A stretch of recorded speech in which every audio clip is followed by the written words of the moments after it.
सभी को जय माता दी। बहुत ही सुंदर देवी जी का गीत लेकर के आई हूँ।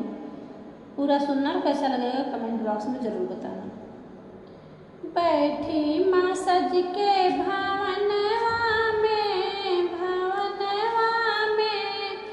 चमके चुनरिया गगनवा में, फहरे चुनरिया गगनवा में।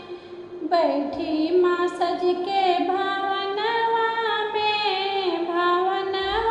में चमके चुनरिया गगनवा में, फहरे चुनरिया गगनवा में।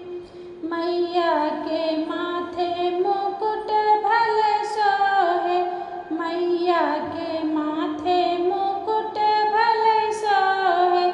लाली चुनरिया बदनवा में फहरे चुनरिया गगनवा में।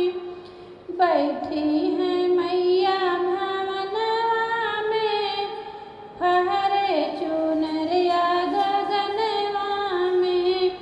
मैया हमारी बड़ी भोली भाली बस गई है सूरत नयनवा में, फहरे चुनरिया गगनवा में। मैया की आँखों में ममता छलकती, मैया के आँखों में ममता छलकती।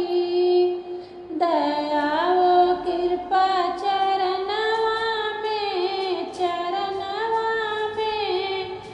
फहरे चुनरिया गगनवा में, फहरे चुनरिया गगनवा में। जय माता।